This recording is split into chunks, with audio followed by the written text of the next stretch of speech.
ಜೊತೆ ಚರ್ಚೆ ಮಾಡಿಲ್ಲ. ಇದು 60-40 ಕೊಡಬೇಕಂತ ಯಾವ ರಾಜ್ಯ ಸರ್ಕಾರ ಕೊಡಲ್ಲ. ಡಿ ಕೆ ಶಿವಕುಮಾರ್ ಹೇಳ್ತಾರೆ. ಕೇಂದ್ರ ಸರ್ಕಾರ ಬಹಳ ದೊಡ್ಡ ಪ್ರಮಾಣದಲ್ಲಿ ಟ್ಯಾಕ್ಸ್ ಡಿವಿಯೇಷನನ್ನು ಹೆಚ್ಚು ಮಾಡಿ ರಾಜ್ಯಗಳಿಗೆ ಹಣವನ್ನು ಕೊಡ್ತಾ ಇದೆ. ಫೆಡರಲ್ ಸಿಸ್ಟಮಲ್ಲಿ ಕೇಂದ್ರದ ಜವಾಬ್ದಾರಿ ಎಷ್ಟಿದೆಯೋ ರಾಜ್ಯದ ಜವಾಬ್ದಾರಿ ಕೂಡ ಅಭಿವೃದ್ಧಿ ಕೆಲಸದಲ್ಲಿ ಅಷ್ಟೇ ಇದೆ. ಅದಕ್ಕಾಗಿ ರಾಜ್ಯ ಮತ್ತು ಕೇಂದ್ರ ಒಟ್ಟು ಸೇರಿ ಇವತ್ತು ದೇಶದ ಅಭಿವೃದ್ಧಿಯನ್ನು ಮಾಡಬೇಕಾಗಿದೆ. ಡಿ ಕೆ ಶಿವಕುಮಾರ್ ಅವರು ರಾಜಕಾರಣವಾಗಿ ಏನೇ ಮಾತಾಡ್ಬೋದು, ಆದರೆ ನಮ್ಮೆಲ್ಲರ ಜವಾಬ್ದಾರಿ ರಾಜ್ಯ ಕೇಂದ್ರ ಅನ್ನುವಂಥ ಭೇದವನ್ನು ಮಾಡದೇನೆ ಅಭಿವೃದ್ಧಿ ಕೆಲಸವನ್ನು ಮಾಡೋದಕ್ಕೆ ಗಮನವನ್ನು ಕೊಡಬೇಕು. ಆದರೆ ಕರ್ನಾಟಕ ರಾಜ್ಯದಲ್ಲಿ ಅಭಿವೃದ್ಧಿ ಸ್ಥಗಿತ ಆಗಿದೆ. ಡಿ ಕೆ ಶಿವಕುಮಾರ್ ಅವರು ಮುಖ್ಯಮಂತ್ರಿ ಆಗಬೇಕಾ ಇಲ್ಲ ಸಿದ್ದರಾಮಯ್ಯನವರು ಉಳ್ಕೋಬೇಕಾ ಅನ್ನೋದರಲ್ಲಿ ಇಲ್ಲಿ ಚರ್ಚೆ ನಡೀತಾ ಇದೆ. ಪ್ರತಿನಿತ್ಯ ಕುರ್ಚಿಯ ಕಾದಾಟ ಬಿಟ್ಟರೆ ಅಭಿವೃದ್ಧಿ ಕೆಲಸದ ಬಗ್ಗೆ ಚರ್ಚೆ ಇಲ್ಲ. ಅದಕ್ಕಾಗಿ ಈ ವಿಷಯವನ್ನು ಡಿವಿಯೇಷನ್ ಮಾಡೋದಕ್ಕೆ ಹಲವಾರು ಅಸ್ತ್ರಗಳನ್ನು ಅವರು ಉಪಯೋಗ ಮಾಡ್ತಿದ್ದಾರೆ. ಅದರಲ್ಲಿ ಹೇಟ್ ಬಿಲ್ ಸ್ಪೀಚ್, ದ್ವೇಷ ಭಾಷಣ ತಡೆ ಕಾಯಿದೆ ಕೂಡ ಒಂದು. ನನಗೆ ಅನಿಸುತ್ತೆ ಇದೆಲ್ಲವೂ ಕೂಡ ರಾಜ್ಯದ ಜನರ ಗಮನವನ್ನು ಬೇರೆ ಕಡೆ ಸೆಳೆಯೋದಕ್ಕೆ ಒಂದು ವ್ಯವಸ್ಥಿತ ಷಡ್ಯಂತ್ರ ಮತ್ತು ನಮ್ಮೆಲ್ಲರ ಬಾಯಿ ಮುಚ್ಚಿಸೋಕ್ಕೆ ಒಂದು ವ್ಯವಸ್ಥಿತ ಷಡ್ಯಂತ್ರ. ಕಾಂಗ್ರೆಸ್ ಸರ್ಕಾರದ ವಿರುದ್ಧ ಮಾತಾಡಬಾರ್ದು. ಕಾಂಗ್ರೆಸ್ ಸರ್ಕಾರದ ವಿರುದ್ಧ ಯಾರೂ ಸೋಷಲ್ ಮೀಡಿಯಾದಲ್ಲಿ ಬರೀಬಾರ್ದು. ಯಾವುದೇ ಮಾಧ್ಯಮದವರು ಮಾತಾಡಬಾರ್ದು. ಇದು ಅವರ ವ್ಯವಸ್ಥಿತ ಷಡ್ಯಂತ್ರ.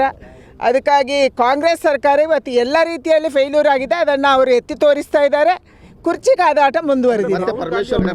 ಸೋನಿಯಾ ಗಾಂಧಿ, ರಾಹುಲ್ ಗಾಂಧಿ ಅವರು ಪರಮೇಶ್ವರದು ಮತ್ತೆ ಭೇಟಿಯಾಗಿದ್ದಾರೆ. ಏನ್ರಿ ಮೇಡಮ್ ಎಲ್ಲ ವಿಚಿತ್ರ ಆಗ್ತದೆ, ಏನು ಡೆವಲಪ್ಮೆಂಟ್ ಇಲ್ಲ ಏನಿಲ್ಲ. ಟೋಟಲ್ ಪರಮೇಶ್ವರ್ ಭೇಟಿಯಾಗಿದೆ, ಮತ್ತೆ ಪರಮೇಶ್ವರ್ ಹೆಸರು ಕೇಳ್ಬರ್ತಾ ಇದೆ. ಈಗ ಎಲ್ಲರೂ ಮುಖ್ಯಮಂತ್ರಿ ಆಗಬೇಕು ಕಾಂಗ್ರೆಸ್ಸಲ್ಲಿ, ಎಲ್ಲರೂ ರಾಜ್ಯದ ಅಧ್ಯಕ್ಷರಾಗಬೇಕು, ಎಲ್ಲರಿಗೂ ಅಧಿಕಾರ ಬೇಕು.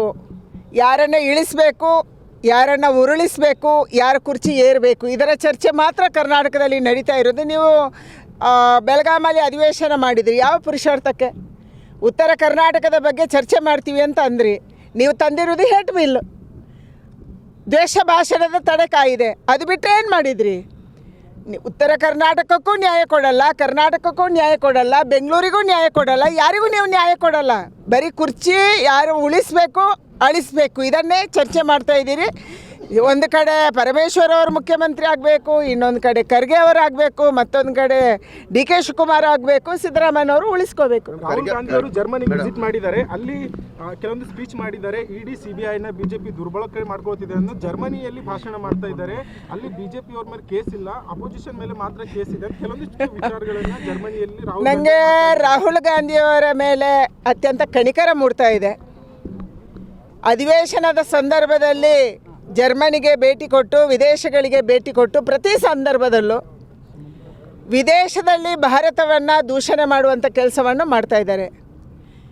ನಮ್ಮ ದೇಶದ ಸುಧಾರಣೆ ನಮ್ಮ ರಾಜ್ಯದಲ್ಲಾಗಬೇಕು, ನಮ್ಮ ದೇಶದಲ್ಲಾಗಬೇಕು, ನಮ್ಮ ಪಾರ್ಲಿಮೆಂಟ್ ಒಳಗೆ ಆಗಬೇಕು. ಪಾರ್ಲಿಮೆಂಟನ್ನು ಬಿಟ್ಟು ಅವರು ವಿದೇಶಕ್ಕೆ ಹೋಗಿ ಅಲ್ಲಿ ಚರ್ಚೆ ಮಾಡಿ ಆ ದೇಶದವರು ಬಂದು ಇಲ್ಲಿ ಸುಧಾರಣೆ ಮಾಡ್ತಾರಾ, ಸರಿ ಮಾಡ್ತಾರಾ? ನಮ್ಮ ದೇಶದಲ್ಲಿ ಇದ್ಕೊಂಡು ನಾವು ಹೋರಾಟ ಮಾಡಬೇಕು, ನಮ್ಮ ದೇಶದಲ್ಲಿ ಇದ್ಕೊಂಡು ನಾವು ಮಾತಾಡಬೇಕು. ಅದು ಬಿಟ್ಟು ಭಾರತವನ್ನು ಅತ್ಯಂತ ಹೀಯಾಳಿಸುವಂಥ ಮತ್ತು ಕೆಟ್ಟದಾಗಿ ಬಿಂಬಿಸುವಂಥ ಕೆಲಸವನ್ನು ನಿರಂತರವಾಗಿ ರಾಹುಲ್ ಗಾಂಧಿಯವರು ಮಾಡ್ತಾ ಇದ್ದಾರೆ. ಅವರು ಅವರ ಪಕ್ಷದಲ್ಲಿ ಇವತ್ತು ವಿರೋಧ ಪಕ್ಷದ ನಾಯಕರಾಗಿದ್ದಾರೆ. ಅವರು ವಿರೋಧ ಪಕ್ಷದ ನಾಯಕ ಪಾರ್ಲಿಮೆಂಟಲ್ಲಿ ಆಗಬೇಕಾಗಿತ್ತು. ಅದರ ಬದಲಾಗಿ ಭಾರತದ ವಿರೋಧ ಪಕ್ಷದ ನಾಯಕರಾಗಿ ಅವರು ಮೂಡಿ ಬರ್ತಾ ಇದ್ದಾರೆ.